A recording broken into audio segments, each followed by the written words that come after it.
ትንሽ ጊዜ በቃ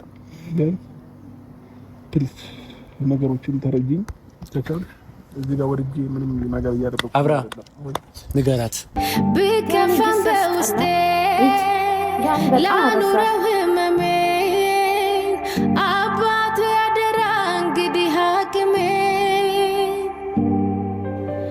ማን ማናየልኝ ተገሁኔ ማን ሰማልኝ ቀርቦ ከሚስጥሬ ሰላም አብርሃም ምንድን ነው የምትፈልገው አንተ ሰውዬ? አንተ ሼባውን ሰውዬ ማለት ነው።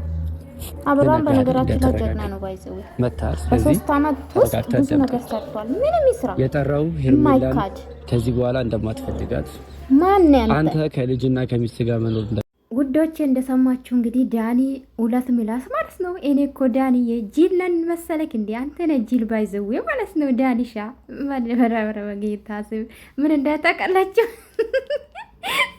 እኔ እንዳላስፈራራ ማንም እንዳላስፈራራ እንዳታስመስለው ከራስ ካውራ ሚዲያ ላይ እኮ ነው ሰው እያወራው ረሳ እንደ ካሜራውን ምንም ማድረግ አይቻልም። ሩት ኤርሜላና አብርሽ ይዋደዳሉ። እንግዲህ አብርሽ የእግዚአብሔር እርዳ እንግዲህ ከዚህ ጭንቀት ያውጣ። እንዶ ዳኒች በድጋሜ ወደክ እንዶ እግዚአብሔር እርዳ አባቴ፣ እግዚአብሔር እርዳ። አንተም ደግሞ ቆፍጠን በለው። በዝምታ ውስጥ ደግሞ መልስ የመለስክሽ መልስ ይበል። አንተ ይሄን ጩጬ ማለት ነው ኢዚ ስልኩን አትቀበልም አንተ እንዶ ወይ ወንድ ነህ አብርሽዬ።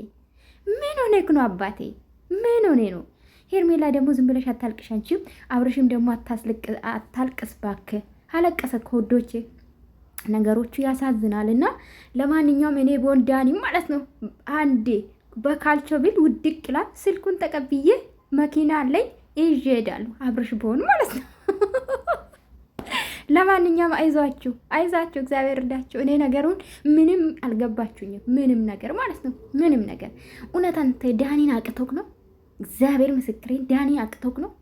ስልኩን አትቀበልም? ስልኩ ከተቀበልክ ከየት ያመጣል ፋይሉን? ምንድነው ይሄናል ፋይሉ ያስጨነቀ አባቴ? ምንድነው ሌላ አዲስ ነገር አለ እንዴ አባቴ? ኧረ ይርዳ ፈጣሪ።